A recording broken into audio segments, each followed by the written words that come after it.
Fruit गिरने की वजह से बहुत से नए बागबान परेशान हो जाते हैं कि इसकी क्या वजूहत हो सकती हैं।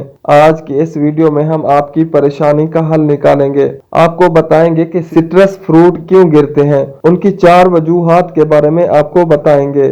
सबसे पहली इसकी वजह स्टीम एंड रॉट डिजीज। ये बीमारी जुलाई, अगस्त, सितंबर में आती है और इसमें होता यह है कि फ्रूट की डंडी खुश्क हो जाती है और फ्रूट ऊपर चिमटा रहता है और खुश्क हो जाता है और बाज औकात नीचे भी गिर जाता है।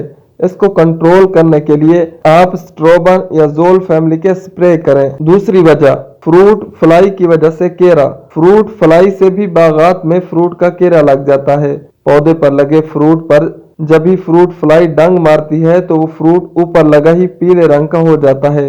इस फ्रूट के अंदर लातादाद बच्चे पैदा हो जाते हैं जो कि बाद में फ्रूट से सुराख निकालकर बाहर निकल आते हैं। इसको कंट्रोल करने के लिए डाइमेथोएट का स्प्रे करें। और तीसरी वजह खुराक की कमी, हवा का गुजर न होना या ज्यादा नमी।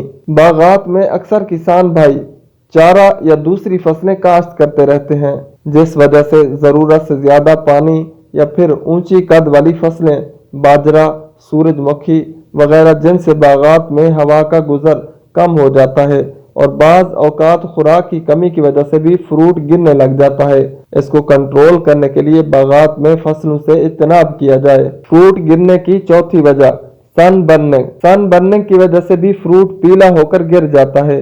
ये मसला ज्यादातर अगस्त, सितंबर और अक्टूबर में होता है और ये 2 वजूहात की बिना पर होता है जिसमें खुराक की कमी और दूसरा पानी का देर से लगाने से।